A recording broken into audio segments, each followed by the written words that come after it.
time management, or time control, time priorities. But I would like to do it in a kind of global sense.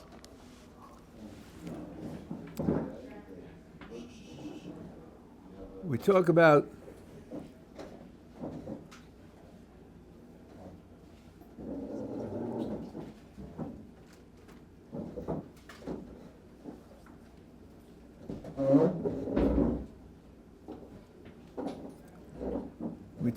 managing time.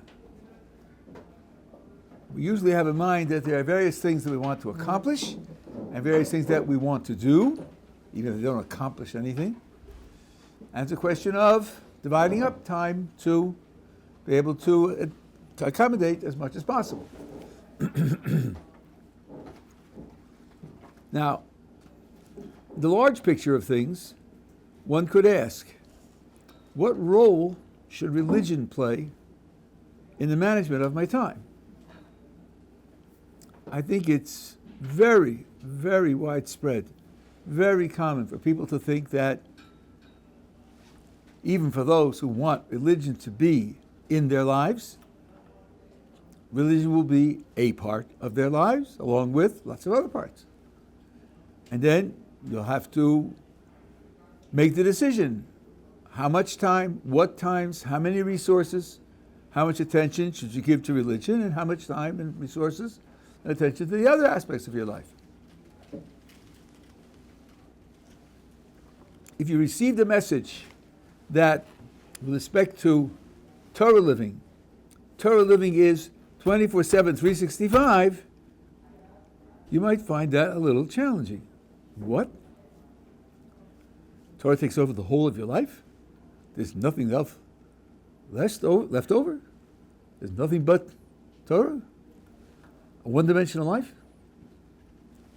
It'd be a hard matter to deal with. I think the problem is a false problem, and I'm going to explain to you why, but I want to start with a much more miniature problem and see if we can come to a mutual understanding on that, and then I'll show you how it applies to the global problem. One of our mitzvos is to love God with all our hearts. Love God with all your heart. Is that also global? Is that also one-dimensional? Does that leave room for loving anyone or anything else? One of the other mitzvos is to love other Jews. Both coming from the Creator. The Creator says, love me with all your heart, and also love other Jews. Is that possible? Is there a contradiction here? So let me give you a practical example. Let's say you're married, you love your wife, and your wife loves you. And let's say you have, at the present time, 5 children. 5 children. Can I love my wife and also love my children? Can I love my life with all my... Oh, I got it. Sunday is for my wife, Monday for this child, Monday, Tuesday, Wednesday, Thursday, Friday, and Shabbos I take a rest. 1 day apiece per week. That doesn't sound right. Now let me miniaturize it some more. I'm sitting with my wife, I'm watching a sunset. We both love sunsets. And we both love each other. Am I in a tragic conflict here? What am I supposed to love? I'll divide it. 30 seconds by 30 seconds. 30 seconds for the sunset, 30 seconds for my wife, 30 seconds for the sunset, 30 seconds for my wife. But no, that's not how it works. You see, I'm going to enjoy the sunset much more because I'm sharing the experience with my wife. And sharing sunsets is one of the experiences that builds up the bond between husband and wife. So loving the sunset and loving my wife reinforce one another. They don't compete with one another. They reinforce one another. Certain attitudes, certain relationships, certain values, you can give yourself wholly to one of them without that blocking out others, because your relationship to the other is part of your relationship to it. I'll give you another example. You're engaged and you're getting married and you're planning the wedding. Well, there's a lot to do. Get a hall, hire a band, photographer, flowers, a menu, food, invitations, who to invite and who not to invite. No. Chas v'shalom. Invite everybody, no problem, right? Now, when you're bargaining with the owner of the hall, what's on your mind? Getting the hall for a good price? Or I'm getting married? One or the other? Isn't it both? Isn't it I'm hiring the hall because I'm getting married? I want the hall to be suitable for our wedding. So hiring the hall is part of getting married, part of preparing for a married life. There's no competition between the two of them. It isn't as if, well, if I really loved my fiancée, I wouldn't have any mind left over for hiring the hall. No. My love of my fiancée expresses itself in hiring the hall and doing the other things that I need to do. So some foci, some things that you focus on in life, can be exclusive. You know, when you're learning the equations of general relativity, to have the evening football game on mind is going to be a detracting factor. The equations for general relativity are very, very difficult. You have to put your whole mind to it. Most people do anyway. And there it is exclusive. But an attitude like love doesn't have to be. It can be inclusive. I love my children in part because my wife and I collaborated on bringing them into the world. And I love my wife, partly because we collaborated on bringing them into the world, and that's something we did together. So loving my wife and loving my children don't compete with one another. They reinforce one another. So now the question will be, what does it mean when it says that Torah life is 24/7, 365? Does it mean this and only this and it crowds everything else out? Or does it mean this is a constant and expresses itself in everything else that you do? You can put this in terms of English grammar. Is Torah life just a verb, or could it be an adverb also? Is Torah life just what you do, or is Torah life also how you do all the things that you do? If you think of it as a verb and an adverb, then you have room for all sorts of other things that you do, but you do them in a way that contributes to the expression of Torah. So that gives everything else you do an extra dimension, a dimension that you didn't have before, and changes the way in which you do it, but doesn't necessarily have to crowd it out. Let's take what's perhaps the most extreme example. What about sleeping? Can you be serving God when you're sleeping? I'm here a long time in the yeshiva, 42 years. We often have people who come in and are at least experimenting with Jewish life, and at a certain point when they get enthusiastic and somewhat committed, sometimes they say, I regret every minute of sleep. Because when I'm sleeping, I'm not serving God. I'm not praying to Him, I'm not doing His commandments, I'm not giving charity, I'm not helping other people, I'm not learning Torah so I can increase my knowledge. I'm just dead. For 30% of my life, I'm dead. And it kills me that I have to be like that. Well, the deep first response is, if God made you that way, it can't be bad. If He made you that way, and it's inescapable, and it really is inescapable, caffeine will only work for a time. The Russians did experiments on this, depriving people of sleep over a long, extended period of time, 2 hours a night. After 3 or 4 weeks, they start having hallucinations. They lose control of their reason. It's not a good job. Because Baruch Hu created us that we need sleep, then sleep is right.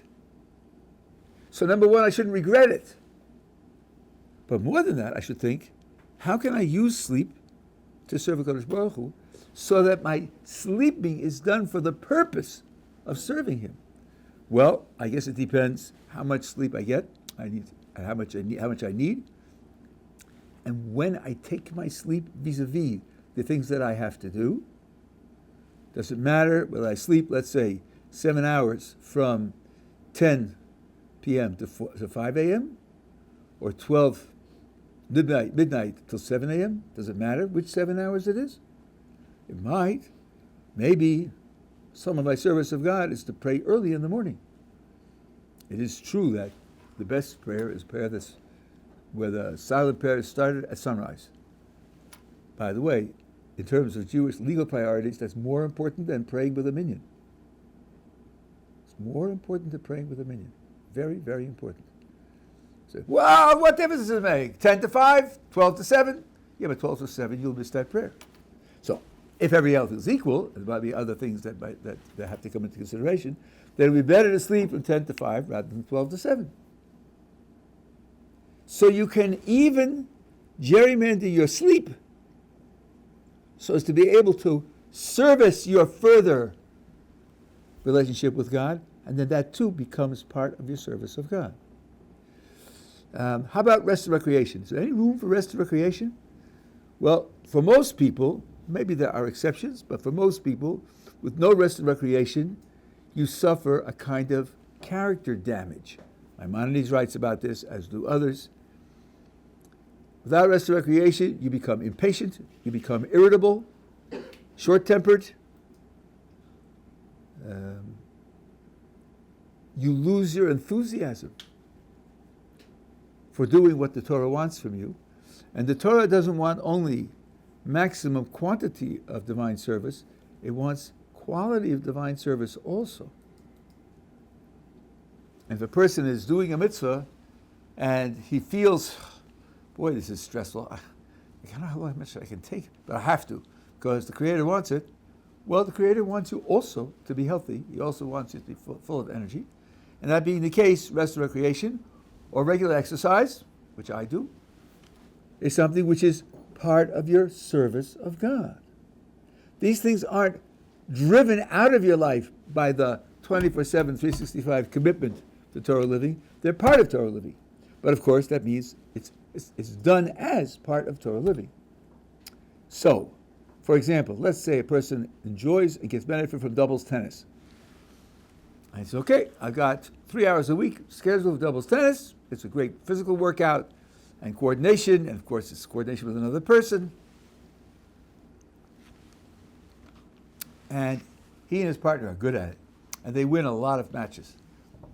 What does he do at the end of the match? Well, I understand that at the end of the match, the winners are supposed to go and shake hands with the losers, right? Well, he does. He walks over, he takes the hands of the other guy and says, crushed you, didn't we? Crushed you. You're in the dirt. You didn't have a chance. Have a nice day. That's probably not the way the Torah wants him to do it. How about empathizing for him that he had to play someone as great as you are? And how about maybe losing a few points so as to make him feel good about playing the game? And how about encouraging him afterwards? Say, when I hit those serves over to this point over here, if you hit it backhand, you'll do better than trying to hit it forehand. Try that next game. How about showing concern for the other person? That would be a Torah way of playing doubles tennis, rather than just for the sake of exercise and enjoyment.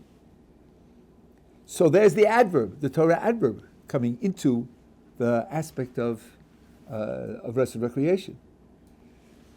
The blessing that we make in the morning on Torah study is, the verb is lasok b'divrei Torah, to be occupied with the words of Torah. Yes, it does mean to be sitting over the Torah texts and analyzing them and discussing and hearing lectures. It does mean that. But let's imagine you have a Torah businessman, of which there are hundreds of thousands, and he's sitting considering a new contract, and the lawyer for the other side proposes a certain thing in the contract, and his lawyer says, I know the case behind this. You put that in there, you're putting yourself in danger. Put this in there. So you ask the lawyer, okay, I'll put that in there. What does that do? He said, I'll tell you what it'll do. I know cases that nobody else knows. They're not really public. And I know you put that in there, you're going to be in a good position. You're going to be in a good position. Because later on, if you make certain moves, he won't know what the significance is. He won't realize it. You'll put him in a corner and you'll make a killing. So suppose I say, really? That's what it's for? I'm going to take 10 minutes to call my rabbi and find out whether the Torah permits that. Does it permit deceiving the other party to the contract? You could say, he has his lawyers. Let him look it up. I happen to know he won't find it, but let him look it up and take responsibility. If he signs his name on the basis of his lawyers, he's committed himself. Yeah, but I know he's going to lose because it's something he doesn't know. Maybe that's not right. So here it means that when I'm negotiating a contract, I'm occupied with words of Torah because I want what I do to be appropriate according to the Torah. So even my business is an expression of the way in which I live a Torah life. There are laws of contracts, the laws of advertising. There are some things which would be legally permissible, but the Torah wouldn't let you do it. One of the things is creating a false impression. You're selling apples, and you have a barrel of apples, right? You sell it, you're selling barrels of apples, okay? Can you put the nice ones on top and the mediocre ones below where they can't be seen? How many people are going to say, empty it out, I want to see all of them? They'll take a look at a few on the top and they'll buy the barrel. It's not allowed. You can't do that. So here, a person's business is also an expression of his service of God. Now, you want to say something? Does that mean that you have to throw out the faulty apples? No, you can sell the faulty apples as faulty apples. As faulty apples. I mean, what do they use for juice? They use a lot of faulty apples for juice or for baking materials. Right? Nothing wrong with the taste. They don't look good. They're smashed a little bit, and that's what they use them for. Let's talk about choosing a profession. How do you choose a profession? Usually you think, what am I good at? I want to enjoy what I do, and that you have a right to take into consideration. I used to tell my university students, the biggest benefit you will have in university education is that it's more likely you will enjoy what you do at your job. You're going to spend a lot of thousands of hours working. Unless you win the lottery, you're going to spend a lot. To spend it enjoying what you're doing is a great benefit rather than grudging your way through every day, irritated and angry because you have to do it. But not only is enjoying it, is that the only consideration to take? Let's talk about moral challenges on the job. Moral challenges. You're an accountant. The boss says, you see this expense? Put it on next year's expenses, not this year's expenses. Why? Because the tax frame is going to change next year. Better you put it on next year. But it's not true. That's not when the expense was liable. This expense is now. Yeah, but change the date. Or lawyers, like the case that I gave you. Lawyers and accountants are subject to pressure a lot. A person has to ask himself, I want to be a lawyer, I want to be an accountant. Can I stand the pressure? Will I be able to do that? If you're a dentist, there may be some pressures, but it's not like that. It's not like that. So maybe dentistry would be a better choice. How about the way in which your profession affects your family life? This anybody could take into consideration, but Jewish family responsibilities are more extensive than usual understanding of family responsibilities. What will the impact be? I know a fellow who became a doctor and for the first years of his life worked in the emergency room. It was 30 hours a week, no continuing care, because the person's brought to the emergency room, you provide emergency procedures, and then you push him up to a ward where he's going to get continuing care over weeks or months, however long it'll take to cure him. And when you go home at night after your hours in the emergency room, you're over for the day. You're not going to get calls in the middle of the night. There are other people who are on call, unless it's a catastrophe. That means 30 hours a week. That leaves you a lot of time for your family. If you're interested in the family that you're raising, especially because you have Torah values of what needs to be done with the family, then maybe that's a consideration. I had someone who was in medical school, was becoming an ophthalmologist, and he became interested in Judaism. This was a long time ago. And I had some contact with him over a couple of years, and then he became an ophthalmologist. And a couple of years later, he called me up. He said, Rabbi, I have a terrible confession to make. Really. I'm thinking, he's running guns for the Palestinians, or he's, I don't know, what is he doing? He said, when I went into medical school, my goal was to win the Nobel Prize in medicine. I've given up that goal because I want to have a Jewish family. I know that I need Jewish education in order to do that. I can't give the single-minded 14, 16 hours a day to medicine that would be required for the Nobel Prize. So I've given it up. I said, congratulations. Let somebody else win the Nobel Prize. Raising a Jewish family is more important than winning a Nobel Prize. And besides, you often win it 20 years after you did the work. So, and you don't know you're going to win it. It's a long time you spend in suspense. Did I succeed or didn't I succeed?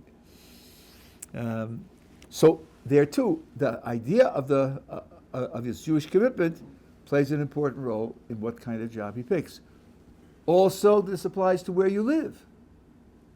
You want to live in a city where you have a supportive Jewish community.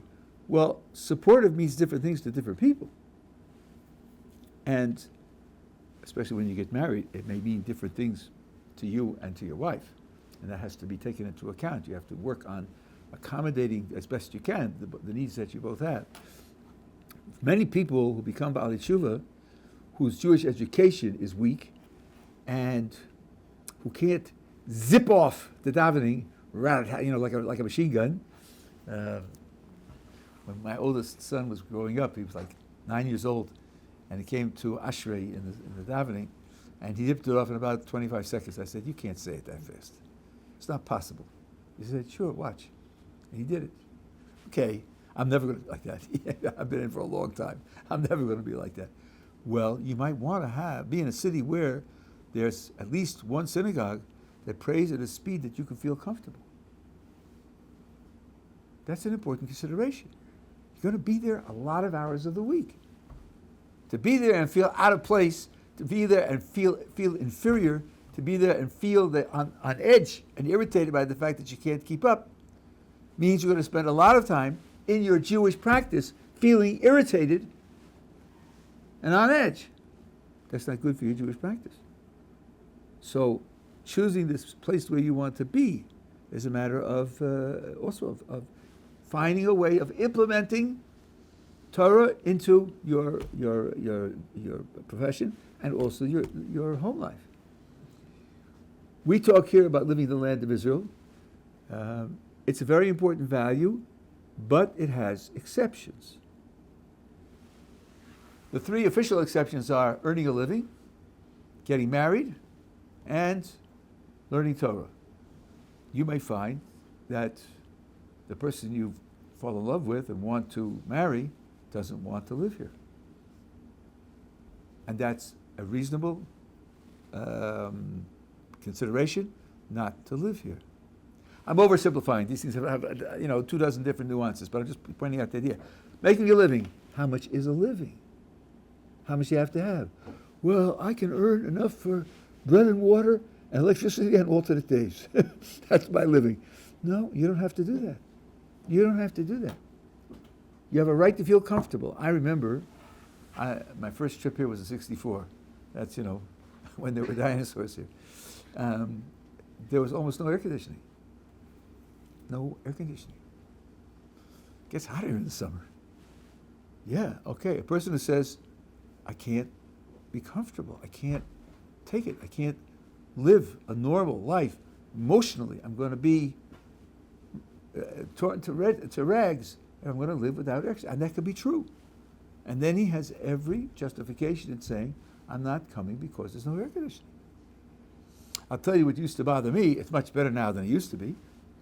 Go into a store, and there are other customers, and you see, okay, these three guys are ahead of me, and you're standing there, and there's not really a line, not sort of a bunch, and then somebody comes in and walks right in front of you, and starts negotiating with the owner of the store. What's that? That's the way it's done here. Nobody thinks anything of it unless you make a point of it. Okay, you want to go first? It's all right. But in the meantime, That really bothered me. And I used to be like that. At the airport. Now you have cordoned off areas, and you have lines and so on and so on. But it used to be that way. Well, you have people who say, I can't live with that. I just can't do it. I can't live in a society like that. And they have a right to that. So there's a mitzvah of living here, but the mitzvah of living here is realistic about your psychological needs.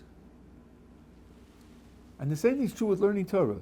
You know, you say, aren't there enough yeshivas? There are more yeshivas in Israel than in any comparable area of the world. You know, couldn't find one. Well, it's not that I couldn't find one where I could learn anything at all, but there may be people and there may be communities outside the land of Israel where I can learn much better. And that's a legitimate reason not to be in the land of Israel. So here, you're using the Torah's concern for your psychological health, for your psychological vitality, for the simcha that you have in life. That's the Torah's concern to determine the circumstances under which you live so as to be able to live a life of Torah. So here, the idea of Torah is to accept and care for all of these things that we would normally be concerned about, and not, therefore, we shouldn't be afraid that living a Torah life 24/7, 365 will mean it's going to crowd out other areas of life that we care about. Now, there are exceptions. Someone who, let's say, belongs to an orchestra, and the orchestra works 7 days a week, or at least it works on Saturdays and Sundays, and there's no way that he could be a member of the orchestra without performing on Saturdays, he's going to have trouble. And he's going to have to make a choice. There are other orchestras, there are other things to do with music, you can teach music, but there he's going to have to make a choice. So there are times when a limit is put. But I will caution you, don't make assumptions about this. Maybe, again, about 40 years ago, there was someone here, I wasn't dealing with him, but a friend of mine who was teaching here was dealing with him.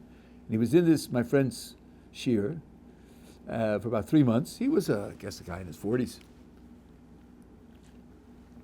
And one day he comes in to my friend and he says, well, that's it, it's over, I'm out of here. So my friend says, what's the matter? I learned the law and I can't keep this law, and so I'm leaving.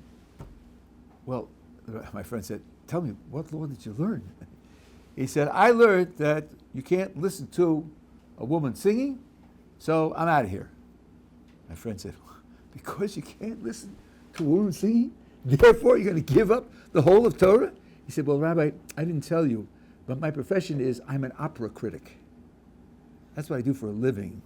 I listen to operas and I write up critical articles for the press, and I'm not giving up my profession.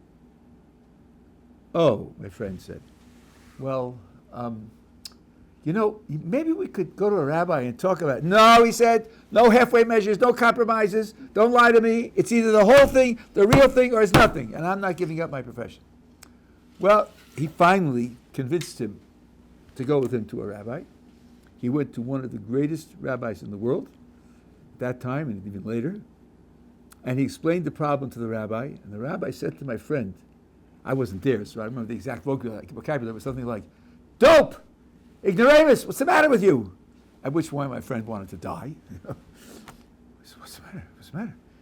Have you ever heard of the Gemara? Umanashani? Let me ask you, can the Jewish man who's a doctor treat women medically? Yeah. Of course he can. Of course he can.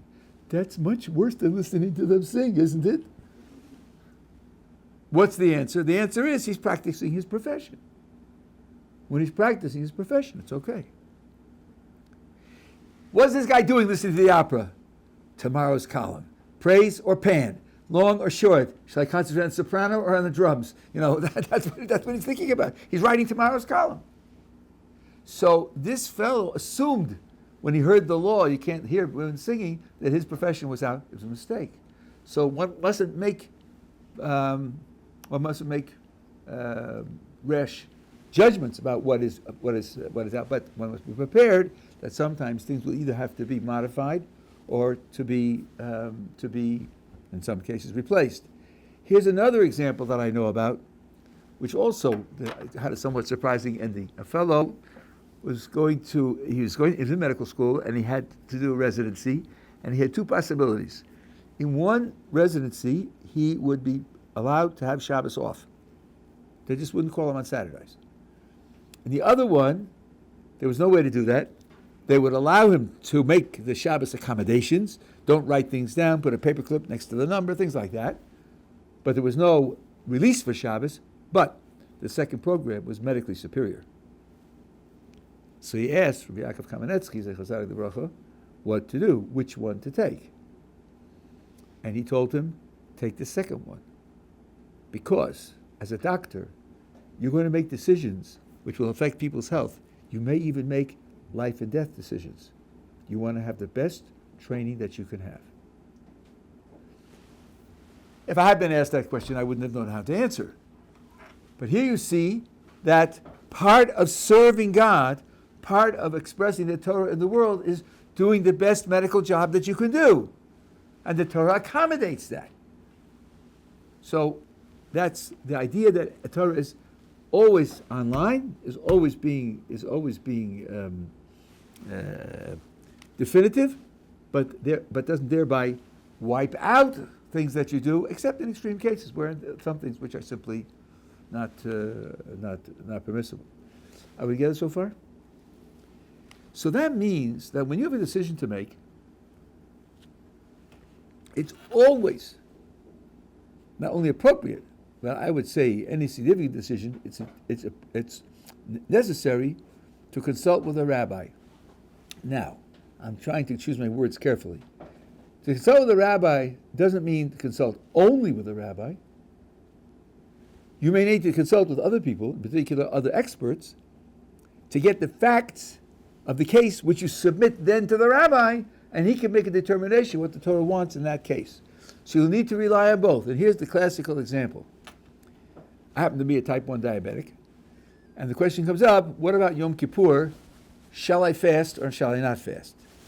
The usual prescription for type 1 diabetics is that you don't fast. It's a long story, why they say that, and how it's possible to get around it. But if I go to a rabbi and say, look, I'm a diabetic, should I fast or not? He will typically say, go to your doctor and ask your doctor what fasting will expose you to, what kind of dangers it will be for you to fast, and then come back to me and tell me, and I'll tell you whether you can fast on Yom Kippur or not. The different diabetics are in different conditions. They have different types of diabetes, different severity. So first you go to the doctor and say, listen, if I fast 25 hours, no food, no drink, what's going to happen? And he'll give you some kind of prescription with probabilities. This might happen, that might happen, more probable this, less probable that. Then you go back to the rabbi and say, look, here's the medical information. What do I do? And he will decide what you should do on the basis of the medical information. So when we say to consult with a rabbi, we don't mean just a rabbi. We don't mean that we're treating the rabbi as omniscient, that he knows everything there is to know. But he knows how to evaluate the facts, and he knows how to apply Jewish law to that situation on the basis of the facts. But of course, he may very well need to get the facts from elsewhere, because he himself isn't an expert in those other facts.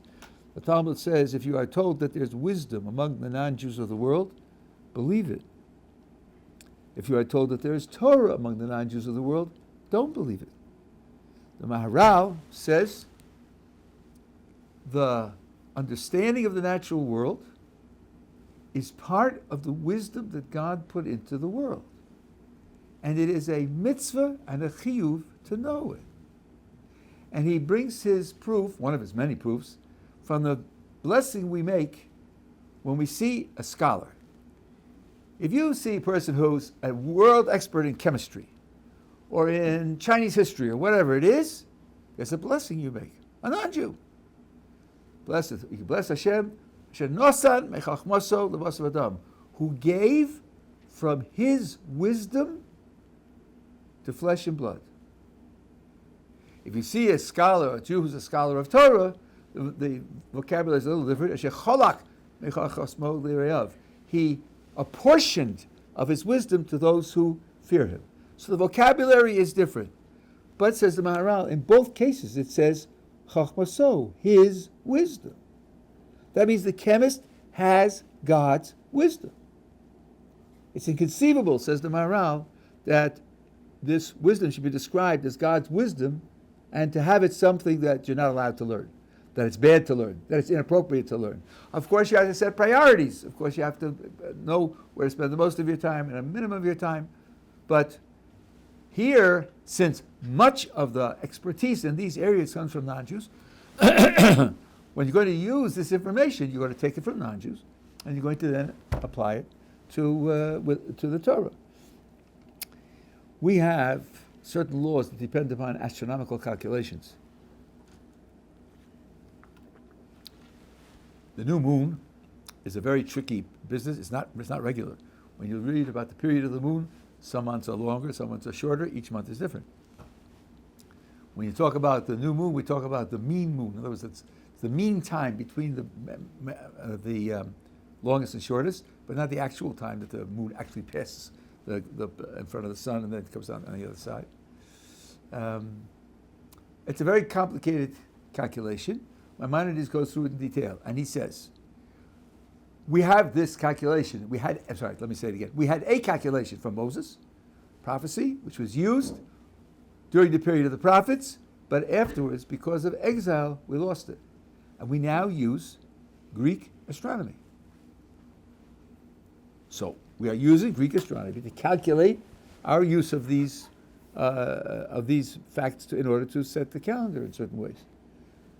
Could it be wrong? Sure. The Greeks have no guarantee of being right. Maimonides studied it, and he says, I've read it through, and for my judgment it's right. It's not accepted because the Greeks said so. The Greeks have no authority for Maimonides. But they thought of it, and they provided it, and he went through it, and he analyzed it, and he uses it. So we definitely will take wisdom from the non-Jewish world. Nothing wrong with that. But wisdom tells you what is. The Torah tells you what to do. You can't get from the non-Jewish world what to do. That's what it means to say that there's no Torah there. There's only Chachma, a kind of wisdom about what there is. So this is the way in which we try to approach Torah in every aspect of life. Now the final aspect I would like to mention to you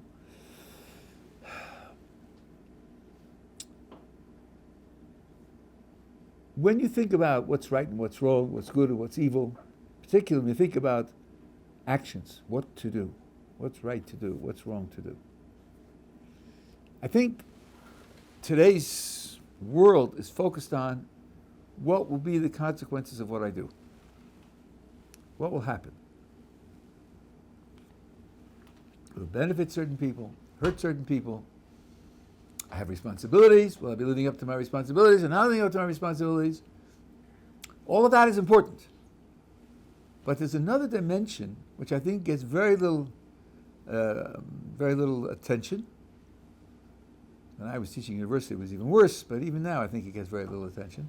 And that is, what about the effects of what I do on myself? What kind of person am I going to become? How will I change by the things that I do? And why is that important? Because part of being a good person, part of living a good life, is not only doing things that are good and right, but it also depends upon why you do the things that are good and right. And I'll give you an example. Consider my friend Fred. Fred has sticky fingers. He steals. He's good at it. Doesn't get caught. Goes into the store. Nobody's looking. He has something which cancels out the waves that are connected to the sensors. No, he can cancel them out. Puts it in his pocket. He steals. Not like nowadays where they just go in front of all the cameras and break the cases down. Because in California, up to $950, they won't prosecute you. No, he steals and nobody knows. I've talked to him about it. Can't make any progress. Now, I happen to know that Fred is going to Beijing on business. So here's my chance. I say to Fred, listen, in Beijing, they have plainclothes policemen everywhere and cameras anywhere, and if they catch you stealing, they chop off your hands. That's what the Chinese do. So I'm recommending to you, while you're in Beijing, keep your hands in your own pockets. And for some unaccountable reason, he trusts me. So while he's in Beijing, keeps his hand in his pockets, he doesn't steal. He's there for 6 months negotiating the business, and then he dies. Did Fred, at the end of his life, become a good person, a virtuous person? He didn't steal. He didn't steal. Even so, doesn't it sound like something's missing? The only reason he didn't steal is because he didn't want his hands to be chopped off. He didn't stop stealing because he realizes it's wrong, realizes it's bad, and thinks, I can't go on like this, living a bad life. No, that didn't occur to him.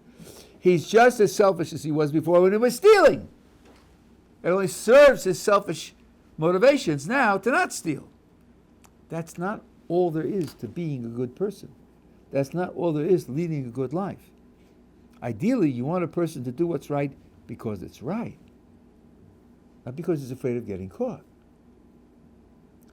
Well, that means what we want is for a person not only to do the right thing, but to develop a certain character. Now, your actions have an effect on your character. So then one of the things you want to think about when you perform an action or make a choice, shall I do this or shall I do that, will be what effect it has on your character. Let's go back to the doubles tennis.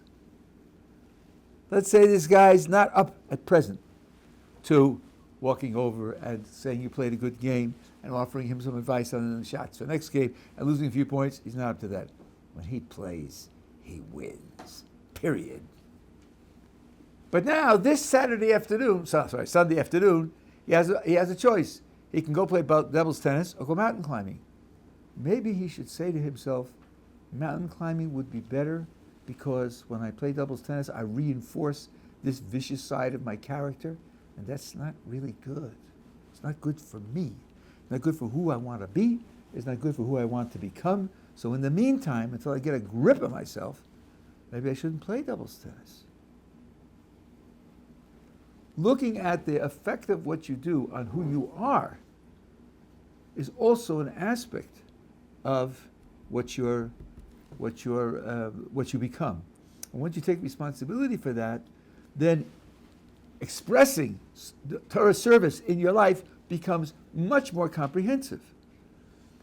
We tend to think often about the decisions as arbitrary. Shall I take the bus or shall I walk? I have time, what difference does it make? The cost of the bus is trivial. I can take the bus or I can walk. But if you walk, you get exercise. And suppose you have some resistance to exercise. I'd really rather sit and watch the scenery than walk.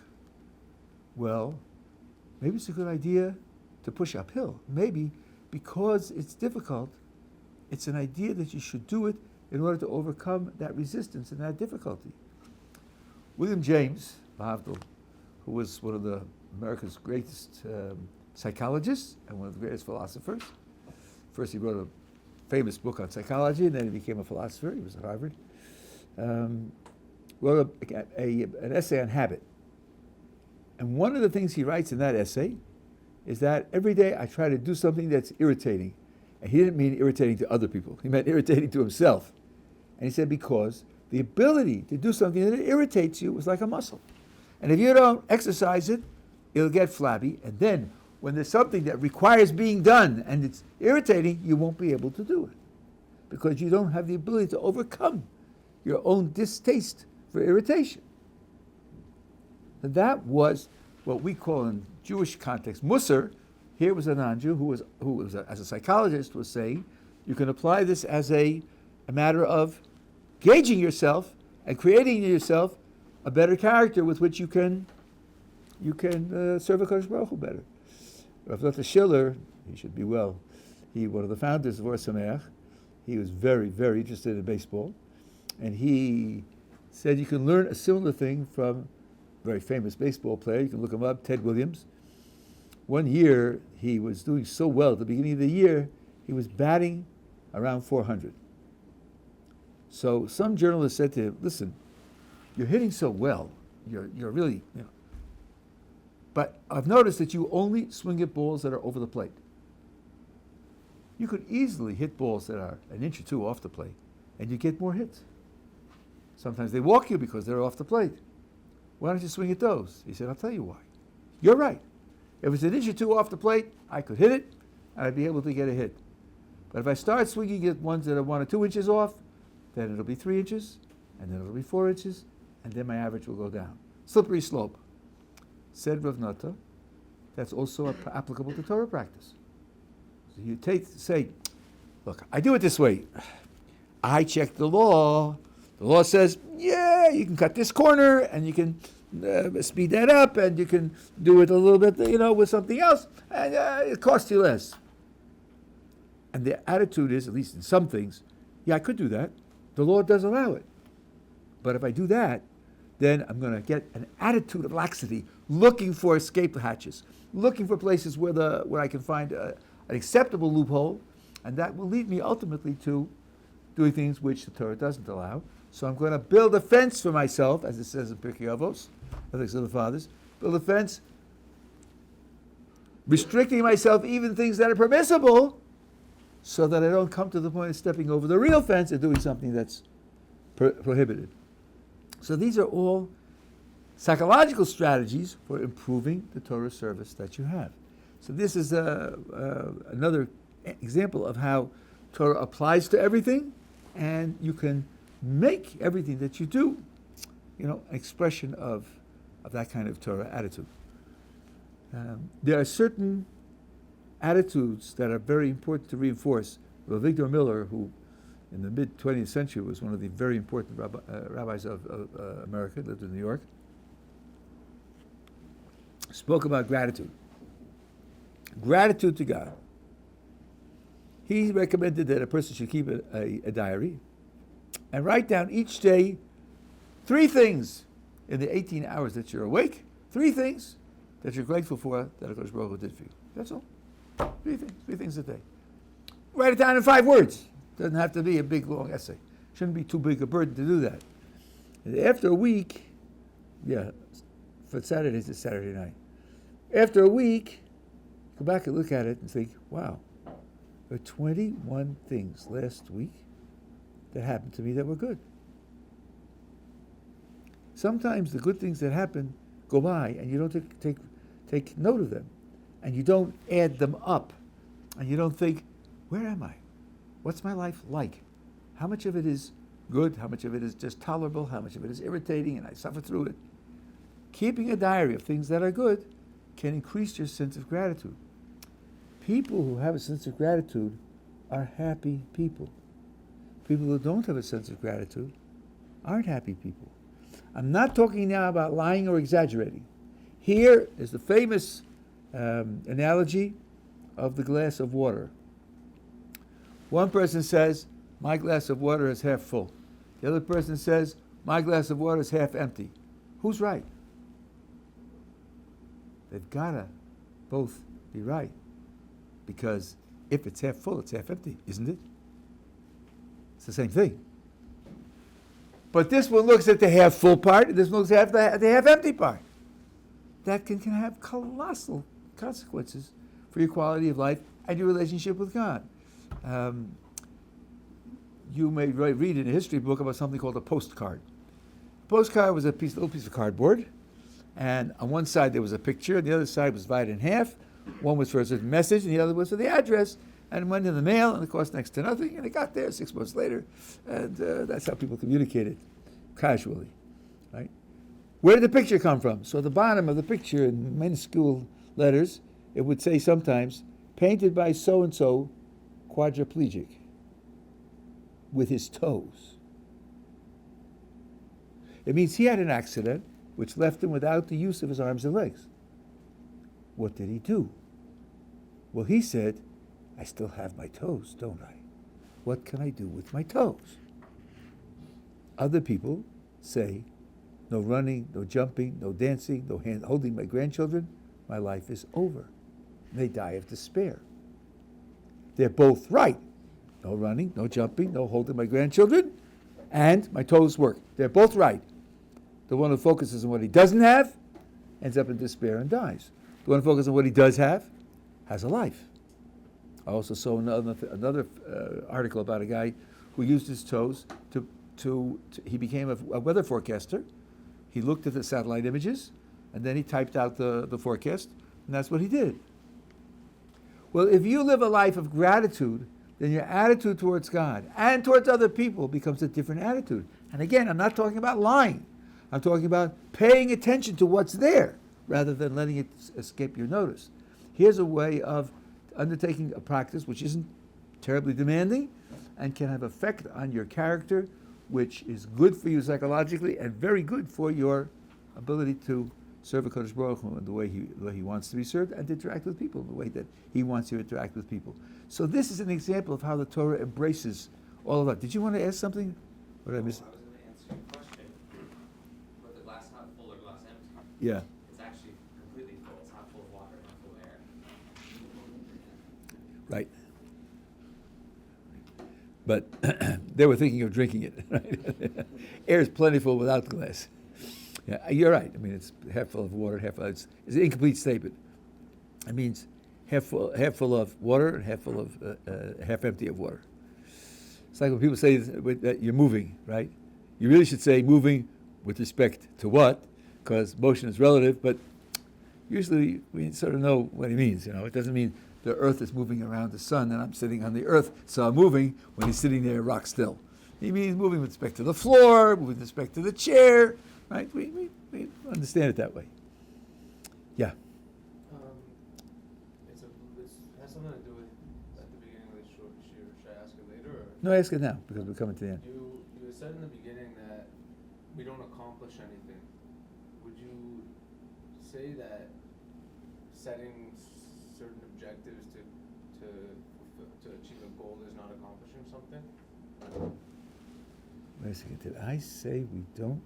Maybe I heard you wrong, but I think you said we don't accomplish anything. No, I think maybe what I said was, if you do something, even if you, maybe you're talking about the previous share that I gave. We're talking about the partnership between us and God, where everything you do, right? It was at the beginning. Maybe I heard you wrong.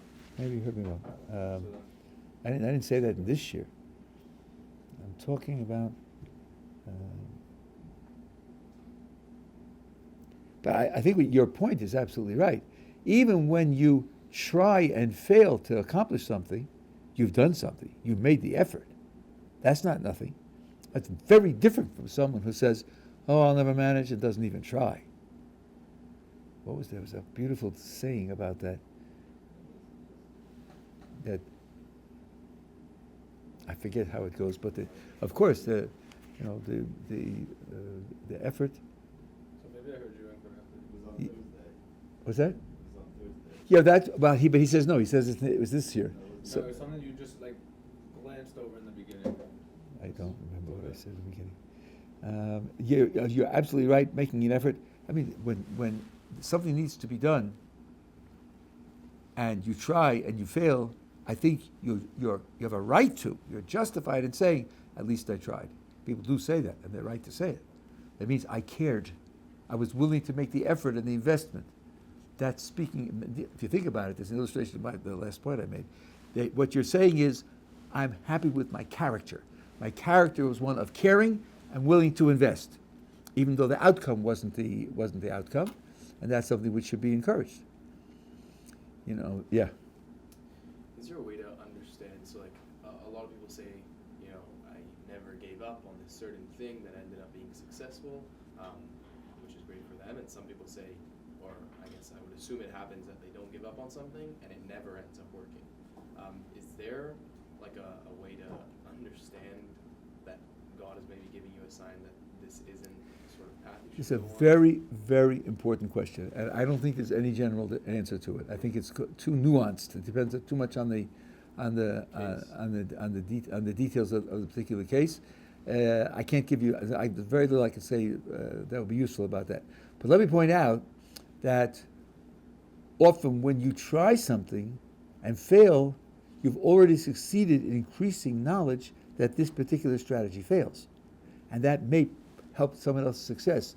Jonas Salk, who discovered the Salk vaccine against polio, he just tried different combinations.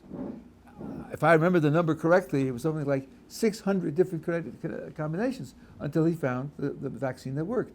Well, he has 600 papers that these 600 don't work. Nobody else has to duplicate that effort. So he's actually increasing knowledge by the failed attempts that he made. So it isn't as if it's a total failure.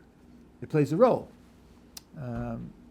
Technology, that happens a lot. It happens in science. It happens to a certain extent as well. And in terms of building your character, it means you're not the person who gives up. But it is right sometimes to change your course, and not to. Maybe when you're not learning anything new. Okay, there is a rule. It came in the parsha a couple of weeks ago. The Levites served in the tabernacle, the temple, from ages 30 to 50. And yet they were counted from 25 to 50. And the reason was because they spent 5 years in training. And after the 5 years in training, they spent 20 years in service. From which the oral tradition derives that if you invest in learning, now it's either learning in general or learning a specific subject or learning a specific issue, some kind of learning effort, and after 5 years you don't see any success, you should at least leave that project. Maybe to go to a different type of learning or to spend more time in doing other mitzvahs and less time in learning. But there is that idea that there's a time period over which if you don't see success, this is said about learning. I don't know if it would apply to everything else. Some people get so attached to an idea, it's very difficult for them. I know people who want to become doctors. There's only medicine. That's all. They don't get into a medical school, life is on hold until next year when they can get into medical school. Nothing matters. They'll work at anything to earn a living in the meantime because it doesn't matter, because they have to be physicians. It appeals to a core in a person that's so deep and so important and so committed that there's nothing else to say. So there is such a thing that can happen to a person. And sometimes the person, even so, has to say, this is not what HaKadosh Baruch Hu wants for me. So I can't give you any. It's a very important question. As you go through life and you have this question comes up, go to a real rabbinic authority and ask him, because it requires a lot of knowledge, a lot of nuance. He'll have to understand you well, but it's a very, very important question. Okay.